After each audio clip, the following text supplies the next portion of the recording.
Un agresseur entre dans une boutique, tire 3 coups de feu et tue la propriétaire. La police a des suspects, mais tous ont un alibi. Les experts médico-légaux parviennent souvent à élucider des crimes, même quand le meurtrier se cache dans l'ombre. En Floride, au début des années 90, les touristes représentent une cible de choix pour les malfaiteurs. Des centaines de touristes ont été dévalisés, certains agressés, et 8 d'entre eux ont été tués. Une journaliste en voyage vit une expérience peu banale. Elle est tour à tour reporter, touriste, victime et militante. Bonjour, je suis heureux de vous retrouver pour cette nouvelle émission de votre série Les Enquêtes Impossibles. Romans et films de science-fiction nous ont familiarisés avec la 4e dimension. Aujourd'hui, nous pouvons accepter l'idée que le temps puisse se distordre, s'accélérer ou se figer brutalement. Ces conventions romanesques sont distrayantes. Elles le deviennent beaucoup moins lorsqu'un prédateur en use pour tromper les enquêteurs. Dans cette affaire, comme le dira un inspecteur, il y a des criminels cachés dans l'ombre, mais l'ombre peut également permettre de démasquer un meurtrier. L'automne est une saison magnifique à Spring Grove, en Pennsylvanie. Les photographes paysagistes et les artistes locaux viennent en général ici, à la galerie Grey Fox. La propriétaire, Jennifer Myers, travaille dans l'encadrement. C'était une femme, une mère et une épouse fantastiques, et une amie très chère à beaucoup de gens. Tenir une boutique n'est pas facile. 1 an plus tôt, le magasin de Jennifer a été dévalisé. On l'a menacé avec une arme. Depuis, son mari Steve passe au magasin tous les après-midi après sa journée de travail à l'usine. D'ordinaire, il ne se passe rien, mais ce n'est pas le cas ce 20 octobre 1997.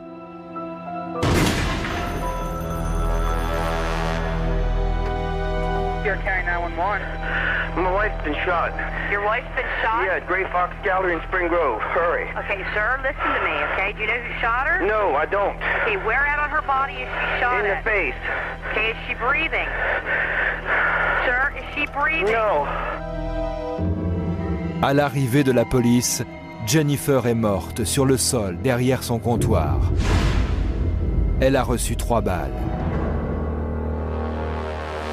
Des personnes travaillant dans les environs ont entendu des bruits secs vers 13 h, mais aucun n'a reconnu le bruit des détonations. Plusieurs témoins ont vu un homme aux longs cheveux noirs quitter en courant le centre commercial aux environs de 13 h. Quelqu'un est entré dans cette boutique avec pour seul but de tuer la propriétaire. Il n'y a eu ni lutte, ni dispute, ni cambriolage qui ait pu déclencher ce crime. Il ne manque pas d'argent, ni dans la caisse, ni dans le sac de Jennifer. Quand une chose pareille se produit, les gens ont l'impression que leur monde a changé. Ils ne se sentent plus en sécurité. Parce que si ce genre de choses peut arriver à Spring Grove, en Pennsylvanie, alors ça peut arriver n'importe où. Cette agression si risquée à midi dans un endroit très fréquenté indique à la police que le meurtrier était prêt à tout pour tuer Jennifer Myers. C'était l'œuvre de quelqu'un qui voulait sa mort, qui avait quelque chose contre elle. Et si l'on exclut le vol de la liste des mobiles, alors la première question qu'il faut se poser, c'est qui pouvait vouloir sa mort ? Les examens balistiques révèlent que l'arme du crime est un revolver de calibre 38 ou 357. En Pennsylvanie, les armes déclarées sont répertoriées dans une banque de données. C'est comme ça qu'on a appris que Stephen Myers possédait un calibre 357. Steve Myers leur confie son arme pour qu'elle soit examinée par les experts. Mais il ne ressemble pas à l'homme que les témoins ont vu courir plus tôt ce jour-là. Ces témoins ont dit avoir entendu des bruits secs près de la boutique d'encadrement Grey Fox vers 13 h. La police pense qu'il s'agit en fait de coups de feu. À peu près 2 heures plus tard, Steve Myers découvre sur le sol de la boutique sa femme Jennifer tuée par balle. Un autre témoin a vu un homme en jean bleu ciel et chemise de flanelle bleue à carreaux s'enfuir en courant. Nous pensons que le tireur est entré et l'a attaqué brusquement en s'avançant vers elle. Il s'est mis à tirer. La première balle l'a atteinte à l'épaule. La deuxième à l'abdomen. La dernière l'a touché au visage. Les experts en balistique examinent les fragments de balles et ont conclu que l'arme est un revolver de calibre 38 ou 357. Steve, le mari de la victime, possède un 357. En comparant les balles retrouvées sur les lieux à celles tirées en test avec le revolver de Steve, les experts ont conclu qu'elles ne correspondent pas. La police se fait également confirmer que Steve était à son travail au moment du meurtre. Il n'avait pas besoin d'alibi, mais le fait qu'il ait été à son travail venait encore nous confirmer qu'il n'avait absolument rien à voir dans ce crime. Les services de la balistique et de l'identification des armes à feu ont la charge de définir quel type d'arme a été utilisé pour commettre un meurtre ou provoquer des blessures. Alors charger une arme et presser la détente marque les munitions de multiples façons. Le chargeur laisse des éraflures. L'impact du percuteur provoque un creux distinctif dans la protection métallique de l'amorce. L'explosion de la charge de poudre imprime sur la douille toutes les imperfections de la chambre. Puis, le mécanisme d'éjection produit à nouveau des rayures. Pour comparer stries et éraflures de la balle test, tirée dans un réservoir d'eau ou dans une boîte de gelée spéciale, avec celles retrouvées dans le corps de la victime, l'expert emploie un microscope comparatif. La concordance entre les deux balles prouve qu'elles ont été tirées par la même arme. La police a une autre piste prometteuse. Le meurtre a été commis la veille du jour où Jennifer devait témoigner contre Kevin Dowling, 45 ans, qui l'aurait braqué à main armée l'année précédente. Désormais, nous avions peut-être un mobile. Quelqu'un qui voulait la mort de Jennifer pour l'empêcher de témoigner.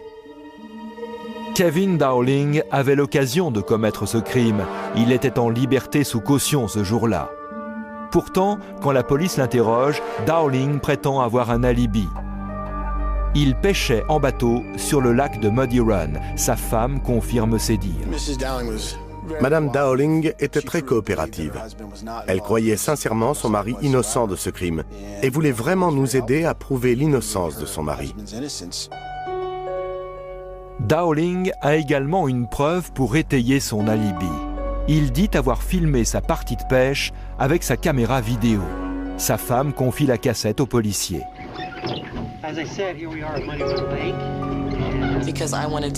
Je voulais aider à prouver son innocence, prouver qu'il n'avait rien fait. Donc j'ai aidé volontiers la police et la vidéo leur a fait un choc. Je me disais, vous voyez bien qu'il n'a rien fait. Si c'est véritablement une cassette de sa partie de pêche, c'est un alibi en béton. Je voulais m'assurer de l'authenticité de cette preuve afin d'écarter tous les doutes. La police remarque tout d'abord que la date et l'heure de l'enregistrement figurent à l'image.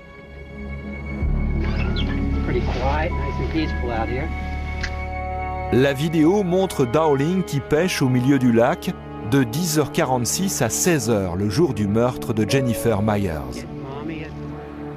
Le lac de Muddy Run se trouve à 45 minutes en voiture de la boutique.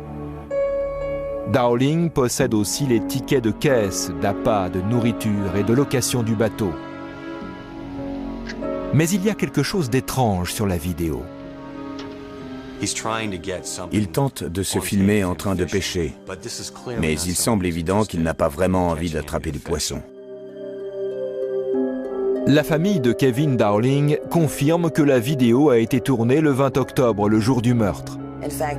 Quand il est rentré ce soir-là et que nos filles sont arrivées, on a regardé la cassette de sa journée tous ensemble.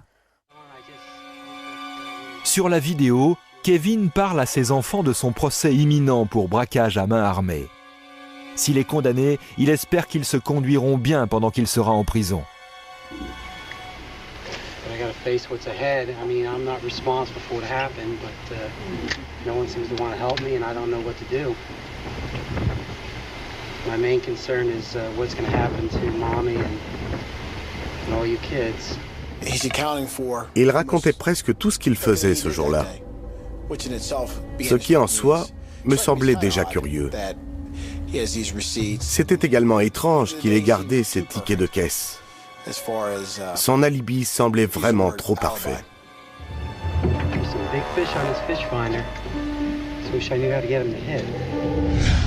Le mieux est l'ennemi du bien, affirme un dicton populaire.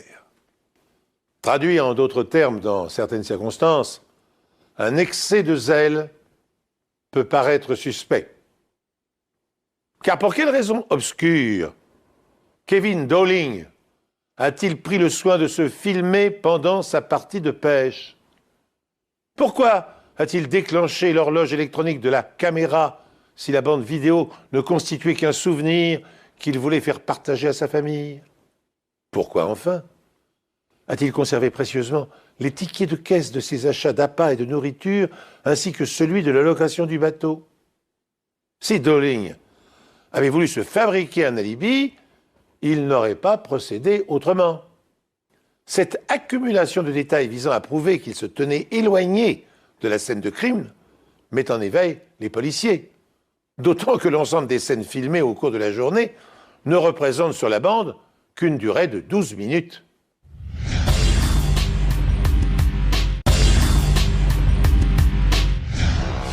Plusieurs fois dans la vidéo, il parle d'avoir attrapé du poisson.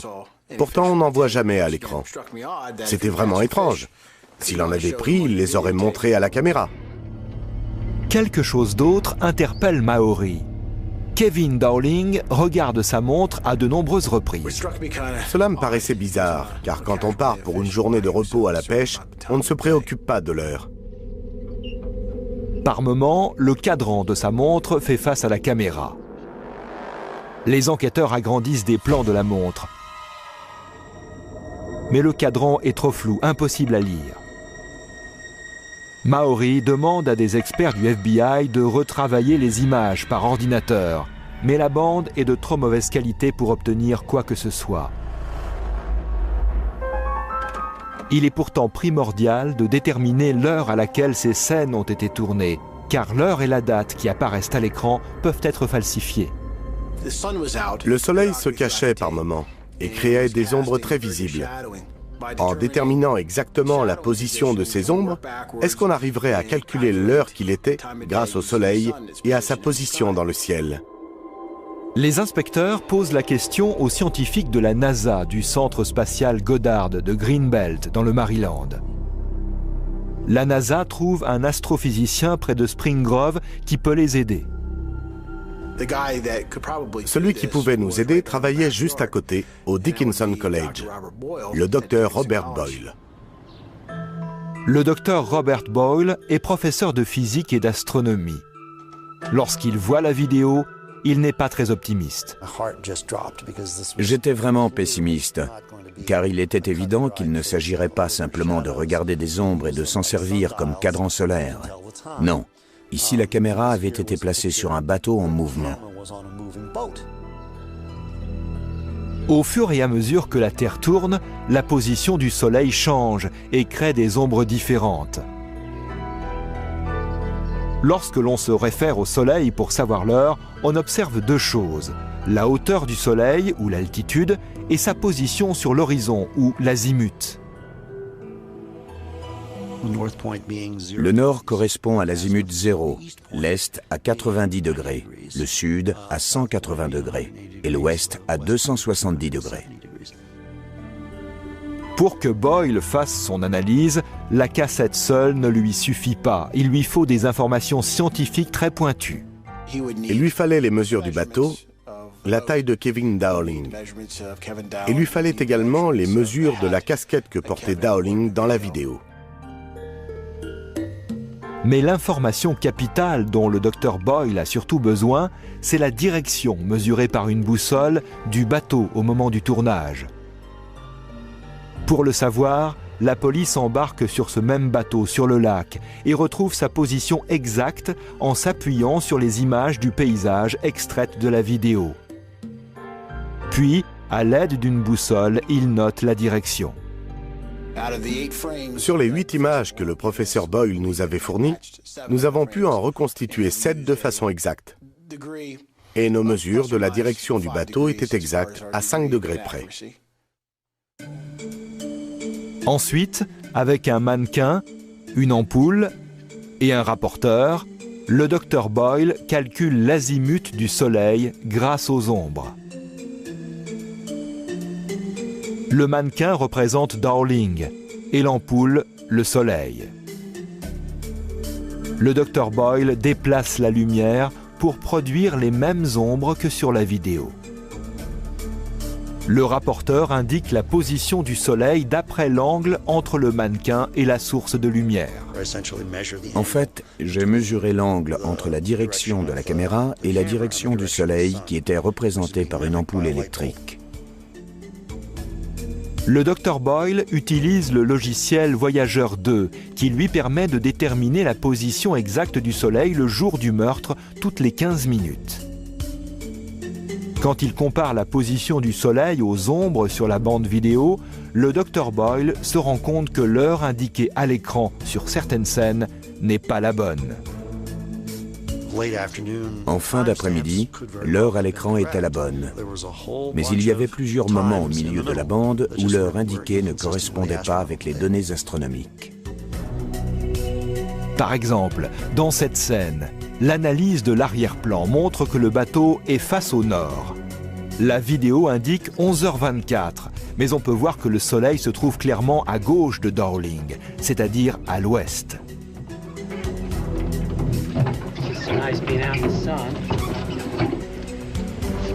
À 11h24, le soleil devrait être à l'est. Le Dr Boyle pense que cette scène a été tournée aux environs de 15 heures. Kevin Dowling avait été alors en mesure de commettre le crime car il n'était pas sur le lac Muddy Run à 13 heures. Il est aujourd'hui facile à un meurtrier de falsifier une bande vidéo ou de décaler l'horloge électronique incorporée dans une caméra. Mais il est tout aussi facile aux experts de mettre à jour ces supercheries. Des enquêteurs de Scotland Yard sont parvenus récemment à confondre un assassin en décortiquant une bande vidéo prise durant une rave party au cours de laquelle s'était produit un homicide. Certes, le meurtrier présumé prétendait ne pas s'être trouvé sur les lieux à l'heure du crime, puisqu'il avait filmé tout autre chose, 20 km plus loin. Mais, après analyse, il s'avéra que la bande avait été truquée, l'assassin ayant filmé par inadvertance l'horloge d'une église, et l'heure qu'elle indiquait n'était pas la même que celle incrustée sur la bande vidéo. Quand la police montre à Kevin Dowling les preuves scientifiques de la falsification de l'heure de la vidéo, Dowling avoue. Il n'avoue pas le meurtre de Jennifer Myers, mais la supercherie.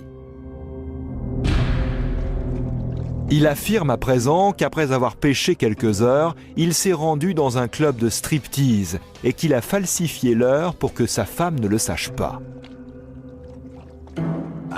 Inutile de vous expliquer pourquoi cela paraît étrange. Tout d'abord, il pouvait ne pas se filmer. Il aurait pu dire à sa femme « Je n'ai pas eu envie de filmer finalement ». Et évidemment, elle n'aurait jamais rien su. Et la vidéo révèle encore autre chose. Dowling porte des vêtements similaires à ceux de l'homme que les témoins ont vu s'enfuir de la boutique. Je ne voulais pas croire que mon mari, le père de mes enfants, ait pu faire une chose pareille à un être humain. La police retrouve chez lui les vêtements qu'il portait le jour de la partie de pêche. Elle les envoie à A.J. Schwabel, dit Skip, un expert en résidus de poudre de renommée internationale. Quand on tire au pistolet, le percuteur met le feu aux éléments contenus dans le projectile, qui se transforment en gaz. Les gaz se solidifient et deviennent de minuscules particules qui se déposent sur les mains et les vêtements à proximité de la décharge. Pour chercher des résidus de poudre sur les vêtements, Schwabel se sert d'un adhésif pour en retirer les particules.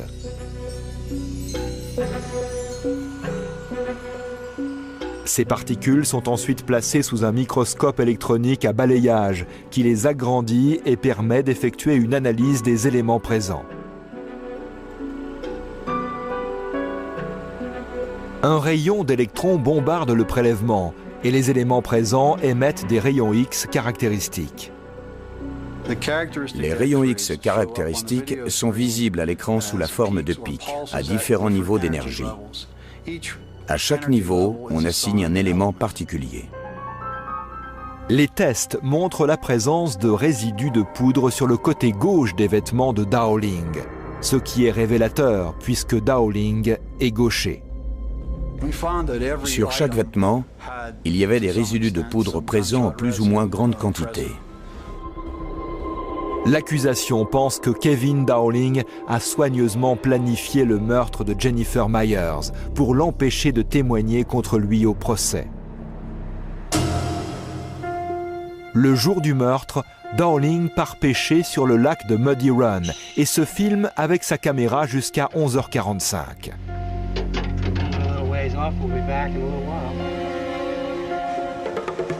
Ensuite, il revient à terre, cache le bateau dans les buissons et roule 45 minutes jusqu'en ville. Affublé d'une perruque, Dowling entre dans le magasin de Jennifer vers 13h et fait feu par 3 fois. Le résidu de poudre s'incruste profondément dans ses vêtements, invisible à l'œil nu, mais très reconnaissable pour des experts médico-légaux. Dowling est de retour au lac et dans son bateau aux environs de 14 heures. Il reprogramme sa caméra à l'heure voulue, 11h24, sans se rendre compte qu'il est lui-même un vrai cadran solaire. Sa cassette vidéo révèle sa supercherie et non son innocence. J'aimerais lui casser la figure. Il n'a aucun remords. Pour faire une chose pareille et ne même pas avoir de remords, il faut vraiment être dérangé. C'est très effrayant. Malgré les preuves médico-légales, Kevin Dowling continue de clamer son innocence, mais il est reconnu coupable de meurtre avec préméditation et condamné à la peine capitale. Sa femme, Joanne, affirme n'avoir rien su de la vie secrète de son mari et trouve que la peine capitale est une condamnation trop indulgente. Je hais véritablement Kevin Dowling pour tout ce qu'il représente, pour ce qu'il a fait, qui il est. Je le hais au-delà des mots. Cette histoire de cassette de pêche est vraiment mémorable. Comment a-t-il pu croire que personne ne se rendrait compte de la falsification ? La technologie permet aujourd'hui de démasquer ce genre de supercherie. Qu'il y ait un mobile, c'est une chose, mais prouver la culpabilité de quelqu'un, c'est plus difficile. Et la médecine légale nous a fourni les preuves nécessaires. Ils n'ont jamais retrouvé l'arme du crime. Et c'est étonnant de voir ce qu'ils arrivent à trouver par ailleurs. Sans cela, il y aurait beaucoup de coupables en liberté. C'est ironique, bien sûr. On parle souvent de criminels cachés dans l'ombre. Là, ce sont les ombres qui ont révélé le criminel. Je vous donne maintenant le fin mot de cette terrible histoire. En 1996, un hold-up se déroule dans la galerie de Jennifer Myers à West Manchester. Un inconnu vole la caisse, agresse la jeune femme, tente de la violer tout en lui expliquant qu'il vient d'être libéré de prison. 4 mois après les faits, Jennifer reconnaît son agresseur. Il travaille dans une station-service de la ville voisine. Elle prévient la police. Kevin Dowling est arrêté et accusé de vol, d'attentat à la pudeur et de tentative de viol. Mis en liberté sous caution, dans l'attente d'un procès, il n'ignore pas que le témoignage de sa victime risque de l'envoyer de nombreuses années derrière les barreaux. Pour éviter sa condamnation, il décide de la supprimer et de se constituer un alibi en se filmant pendant une partie de pêche. Démasqué, Dowling est jugé et condamné à une peine de 18 ans de prison pour sa première agression, puis à la peine de mort pour le meurtre de Jennifer Myers. Il a été exécuté par injection létale le 27 février 2007, après avoir purgé 9 ans de détention. Certains reporters courageux n'hésitent pas à payer de leur personne pour mener à bien des enquêtes difficiles. Au moins 10 d'entre eux perdent ainsi la vie chaque année. Dans l'affaire qui nous intéresse maintenant, nous allons voir comment une journaliste allemande est devenue victime, puis militante d'une cause sur laquelle elle était venue enquêter quelques années plus tôt. En septembre 1993, Uwe Wilhelm Rakebrand et son épouse prennent l'avion depuis l'Allemagne pour passer leur lune de miel en Floride. Ils louent une voiture pour effectuer le court trajet qui les sépare de leur hôtel. Les deux touristes allemands se trouvent à moins de 5 minutes de l'aéroport. À peine le temps de lire les conseils de sécurité destinés aux touristes lorsqu'ils se retrouvent victimes à leur tour.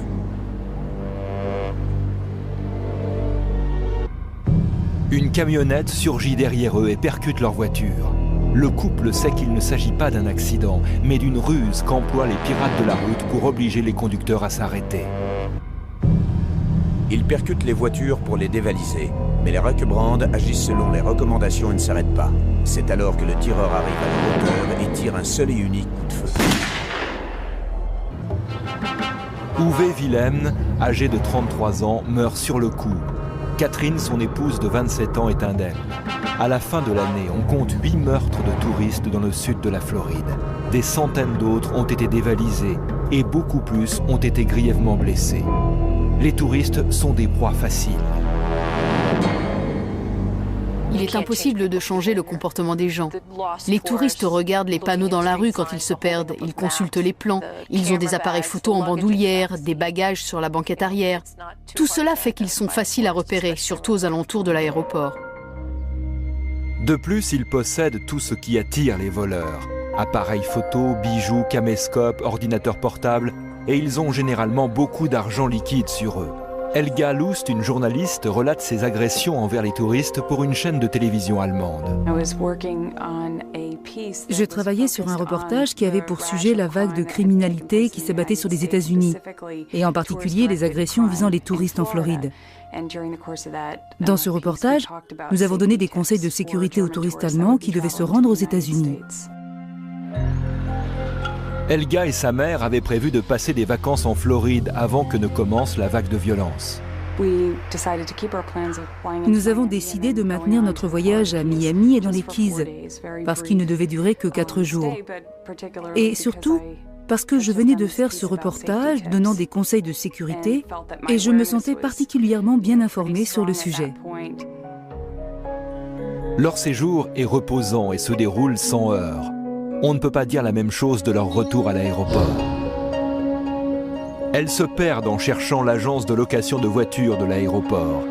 Helga prend une rue transversale pour faire demi-tour. Elle remarque rapidement qu'on la suit. L'homme brise la vitre, arrête la voiture de force, débranche le klaxon et agresse les deux femmes. Ma mère a dit « Prenez tout ce que vous voulez, mais ne nous faites pas de mal. »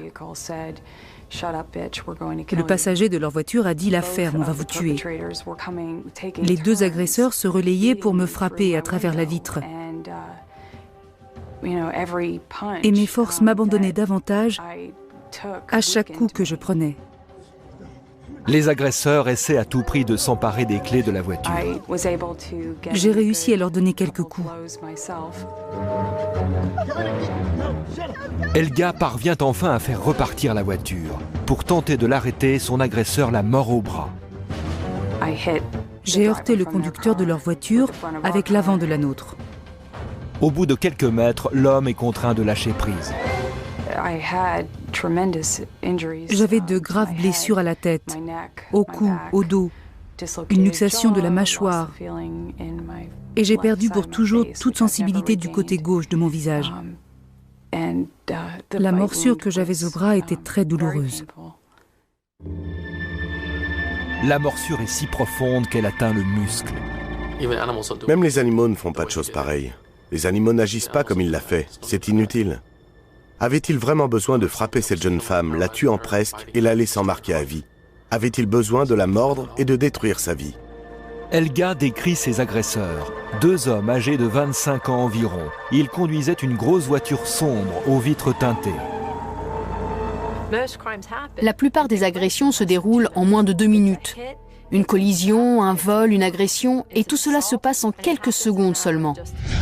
Le carjacking, ou le vol de voiture avec violence, est un phénomène de délinquance particulièrement traumatisant. Il consiste à braquer un conducteur, notamment stoppé à un feu rouge.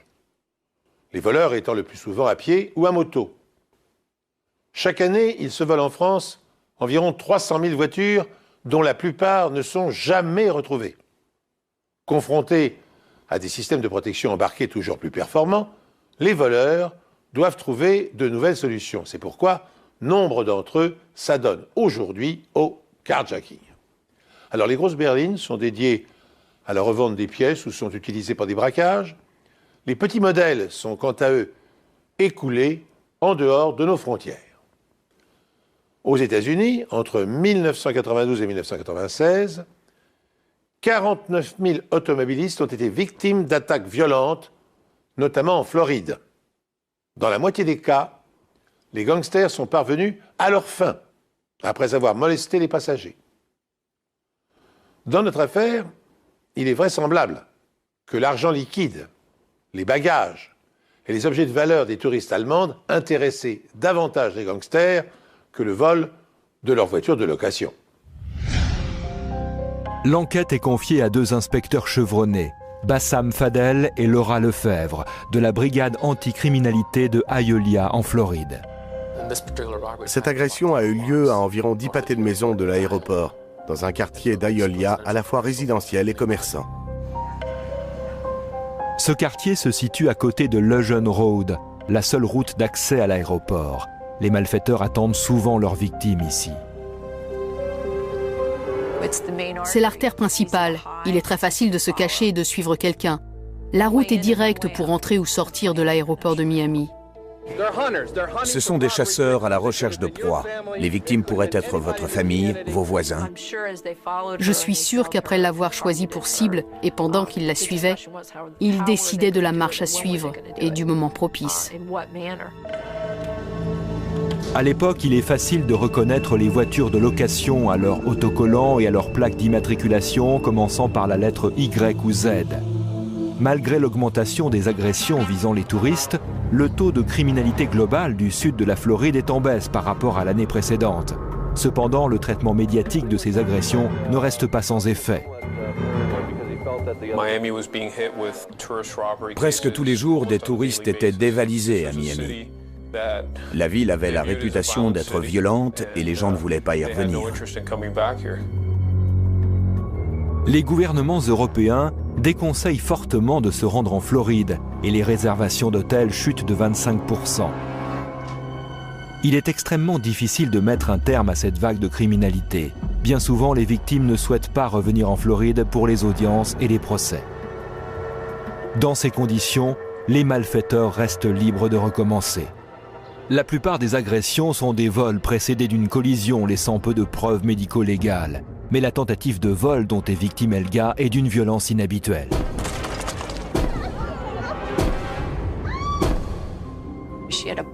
Elle avait une morsure sur le haut du bras qui était plutôt nette. J'avais une certaine expérience dans le domaine des violences sexuelles et je savais qu'ils étaient en train de développer des méthodes de comparaison. L'endroit le plus approprié pour traiter ce cas était le laboratoire photo du centre médico-légal. Elle a très bien fait de s'occuper immédiatement de la trace de morsure avant que la victime ne parte ou se fasse soigner. Des points de suture ou d'autres soins auraient pu changer l'aspect de la morsure. Helga accepte qu'un photographe de la police scientifique prenne des clichés de la blessure. Une simple photo ne suffit pas.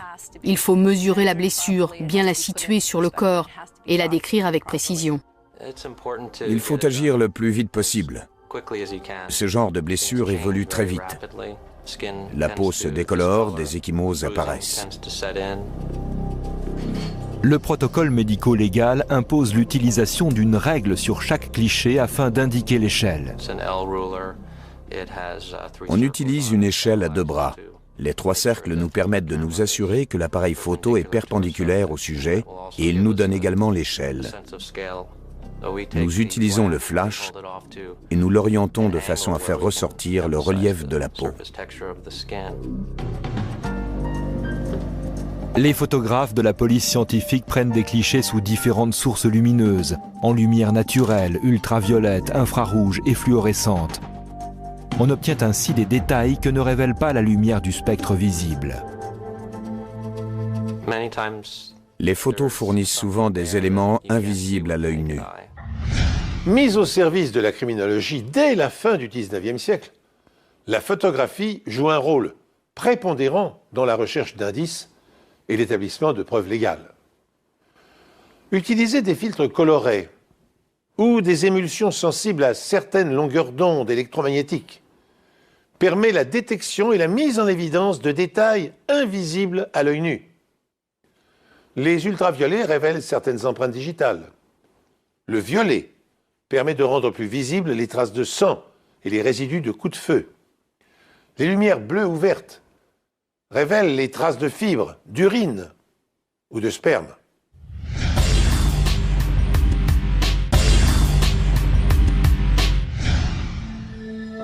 Les enquêteurs examinent ensuite la voiture de location. Ils espèrent trouver des empreintes digitales. Malheureusement, la météo était contre nous. Il était impossible d'obtenir quoi que ce soit sur l'extérieur du véhicule. La voiture est mouillée parce qu'Helga a traversé un orage sur le chemin de l'aéroport. L'intérieur de la voiture est en plastique grainé et ne fournit aucune empreinte utilisable. Ils n'ont ni empreinte, ni témoin, ni suspect. Helga et sa mère quittent Miami sans savoir si l'affaire sera résolue un jour. 3 semaines après l'agression dont Helga Lust a été victime, on lui demande de revenir en Floride pour regarder toute une série de photos d'identité judiciaire. Elle ne reconnaît pas son agresseur. Les inspecteurs lui montrent ensuite les photos de 6 suspects. Helga a regardé les 6 clichés. Elle regardait très attentivement chaque photo et quand elle est arrivée à celle de Stanley Cornett, elle a immédiatement eu une réaction physique.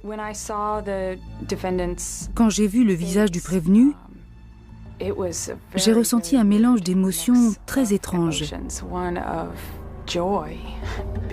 J'étais heureuse de l'avoir reconnu et en même temps, j'étais terrifiée parce que la dernière fois que j'avais vu ce visage, il était plaqué sur mon bras en train de me mordre jusqu'aux muscles.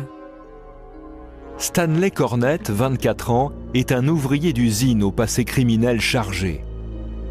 Comme les attaques visant des touristes ont lieu dans des juridictions distinctes autour de l'aéroport, la police crée une unité spéciale afin que les informations circulent mieux. C'est ainsi que l'inspecteur Lefebvre entend parler pour la première fois de Stanley Cornett. Il a été arrêté quelques jours après l'agression d'Helga pour un fait quasiment similaire. Il est soupçonné d'avoir fait s'arrêter un homme âgé dans une voiture de location avant de tenter de le voler sous la menace d'une arme. Mais il a mal choisi sa victime.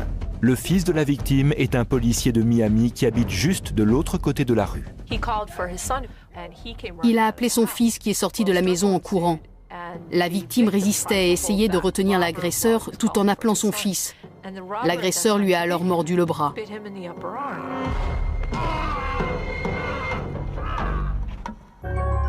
La ressemblance entre les 2 agressions est frappante, mais Stanley Cornett nie avoir agressé Helga Lust, bien qu'elle l'ait identifiée. J'avais déjà instruit un certain nombre d'affaires semblables, et la grande question était toujours de savoir si l'identification du suspect par la victime allait suffire à convaincre le jury. Et c'est particulièrement vrai quand il s'agit d'un vol qui n'a duré que 20 ou 30 secondes et qu'une seule personne a reconnu l'accusé. Les enquêteurs cherchent alors un moyen de prouver que c'est bien Stanley Cornett qui a mordu le bras de Helga. Ils font appel à l'expert médico-légal, qui a permis d'attribuer une trace de morsure au tristement célèbre tueur en série Ted Bundy. Une trace de morsure bien nette permet d'obtenir le schéma dentaire du suspect. On peut savoir par exemple si le suspect a les dents espacées ou s'il a des dents de travers. Ce schéma peut innocenter un suspect ou contribuer à prouver qu'il est bien l'auteur de la morsure. Le docteur Souvron possède des photos de la blessure d'Helga, mais il lui faut les empreintes dentaires de Stanley Cornett afin de procéder à une comparaison. Stanley Cornett refuse de coopérer. Vous ne me toucherez pas. Voilà en substance ce qu'il a dit. Il a été très grossier. Il a dit « Non, vous ne tirerez rien de ma bouche », mis à part des gros mots, bien sûr. Ils repartent les mains vides, mais reviennent avec une ordonnance du tribunal autorisant le recours à la force si nécessaire. Il a répété qu'il refusait de coopérer et qu'il n'ouvrirait pas la bouche. Le docteur Souvron a alors apporté un ouvre-bouche qui sert à écarter les mâchoires des cadavres en état de rigidité cadavérique. On le place sur la mâchoire, on l'actionne et rien ne lui résiste. Il peut briser la mâchoire si on oppose trop de résistance. Quand Stanley a vu cet instrument, il a décidé de coopérer et de nous fournir ses empreintes dentaires. C'est ainsi que nous avons obtenu les empreintes dentaires de Stanley Cornett. À partir de ces empreintes, le docteur Souvron réalise des moulages en plâtre qui lui permettent de reproduire la trace de morsure. Les morsures test, dans de la cire ou bien du polystyrène, permettent de savoir quel type de trace laisserait ses dents. Le tranchant des dents de plâtre est ensuite noirci et le schéma dentaire est photocopié sur un transparent afin de permettre une comparaison aisée avec les photographies. Les odontologistes utilisent plusieurs techniques différentes, car il est impossible d'évaluer avec précision l'élasticité de la peau de la victime. Les dents peuvent marquer de façon différente. La peau peut réagir de façon différente. Et quand cette jeune femme a été mordue, elle n'a pas tranquillement laissé cet homme la mordre de toutes ses forces. Il y a eu un mouvement de la mâchoire pendant la morsure. Les dents numéros 24 et 25 ont laissé les marques que montrent ces flèches. Quand la position de la mâchoire a changé, la dent 26 a fait cette marque. Une trace de morsure ne suffit pas à identifier quelqu'un avec certitude. Les experts peuvent uniquement dire si une morsure correspond aux dents d'un individu. Même si c'est le cas, il ne s'agit pas d'une preuve absolue. Mais grâce au moulage, aux empreintes dans la cire, aux transparents et aux photographies très précises, le docteur Souvron identifie sur la morsure 3 dents du bas, légèrement de travers et se chevauchant un peu, ainsi qu'une marque profonde laissée par une dent du haut. Même pour un œil non exercé, il semble que ce soit les dents de Stanley Cornett qui aient laissé la morsure de la photo. Le docteur Souvron est certain de sa conclusion. Ces dents correspondent à la morsure et aucun élément sur la morsure ne l'écarte des suspects. Les traces de morsure peuvent dans certains cas être déterminantes et mener à l'identification d'un suspect. Ainsi, il y a une trentaine d'années en Irlande, des tueurs de l'IRA n'avaient laissé que peu d'indices quand ils avaient abattu Billy Craig et son père. Quelques douilles et une pomme à moitié mangée. C'est à partir d'une trace de morsure curieuse qu'un dentiste légiste fit un diagnostic remarquable. Notant une déformation de la mâchoire, il annonça que le tueur était grand et maigre, qu'il avait un front haut et sans doute des difficultés respiratoires. Quand un indicateur mena les enquêteurs à un suspect possible, ils furent stupéfaits. La ressemblance entre l'homme et la description faite par le dentiste était étonnante. Un moulage de ses dents déformées comparé aux traces laissées dans la pomme confirma sa culpabilité. Stanley Cornett est inculpé pour tentative de vol et coups et blessures aggravées. Quelle ironie du sort d'avoir fait ce reportage et d'avoir donné des conseils de sécurité, puis d'aller soi-même en Floride et de se retrouver dans les statistiques criminelles. Même si l'on croit avoir tout en main pour se protéger, tout peut arriver si l'on se retrouve au mauvais endroit, au mauvais moment. Alors que le procès concernant la brutale agression d'Helga Lust approche, Stanley Cornett déclare qu'il a un alibi, car il se trouvait sur son lieu de travail à l'heure du délit. Sa carte de pointage montre qu'il était effectivement sur son lieu de travail ce jour-là. Mais les collègues de Stanley Cornett disent qu'il ne pointe pas toujours lorsqu'il sort pour une pause. Or, il travaille à 10 minutes seulement de l'endroit où Helga a été agressée. Son chef se souvient de ce jour en particulier. Stanley Cornett est parti sans jamais revenir. Il est renvoyé pour cette raison peu après. Son alibi part donc en fumée. C'est vraiment incroyable qu'un homme puisse pointer et aller au travail comme tout le monde le matin, puis quitter son lieu de travail pendant une pause pour commettre une telle agression contre une touriste. Mais c'est exactement ce que Stanley Cornett a fait. Grâce à différentes manœuvres procédurales, Stanley Cornett ne cesse de faire repousser son procès. Si la victime ne veut pas coopérer, je ne peux plus rien faire. Les malfaiteurs comptent là-dessus. C'est pour cette raison qu'ils s'en prennent aux touristes. Mais cette fois, ils ont mal choisi leur victime. Stanley Cornett pensait qu'Helga finirait bien par abandonner. Il a sous-estimé Helga Lust. Elle n'a jamais renoncé. Elle venait spécialement en avion pour être présente à chaque date de procès. Lors du procès, Helga identifie à nouveau Stanley Cornett comme l'homme qui l'a agressé. Me retrouver face à Stanley Cornett au tribunal a été l'une des choses les plus difficiles que j'ai jamais eu à faire. Pendant tout mon témoignage, l'accusé avait un petit sourire en coin. J'ai fait de gros efforts pour ne pas faire attention à lui et pour me concentrer sur le procureur, le jury, le juge et ceux qui étaient là pour représenter la justice. Les clichés très précis de la trace de morsure pris par un photographe qualifié de la police scientifique, avec les moulages des dents de Stanley Cornett, ont joué un rôle décisif pour convaincre le jury. Stanley Cornett est jugé coupable de tentative de vol et de coups et blessures aggravés. Étant récidiviste, il est condamné à la prison à vie. Dans un cas comme celui-ci, je demande aux enquêteurs de ne pas dire aux prévenus qu'ils sont en possession d'une trace de morsure, parce qu'ils risquent de faire modifier sa dentition. Cela m'est arrivé il y a 2 semaines. J'ai vu que l'accusé s'était fait arracher toutes les dents de devant, en haut et en bas, en prison. Il a dit qu'il avait mal aux dents et ils les ont arrachées. J'étais procureur à ce moment-là, et c'était relativement nouveau pour moi. Alors imaginez ce que c'était pour le jury. Ils n'avaient certainement jamais entendu parler de preuves obtenues à partir d'une trace de morsure. Je pense que la trace de morsure a été la clé de ce procès. C'est ce qui a fait pencher la balance en défaveur de Stanley Cornett, au moins pour le jury à mon avis. C'était vraiment notre pièce maîtresse. Le complice de Stanley Cornett n'a jamais été identifié. Vers la fin de l'année 1993, les agressions de touristes dans le sud de la Floride cessent. Mais pour quelle raison ?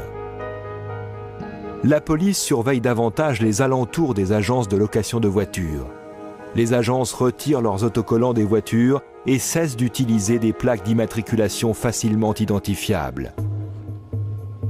Suite à l'épreuve qu'elle a traversée, Helga crée une association d'aide aux victimes du nom de Witness Justice.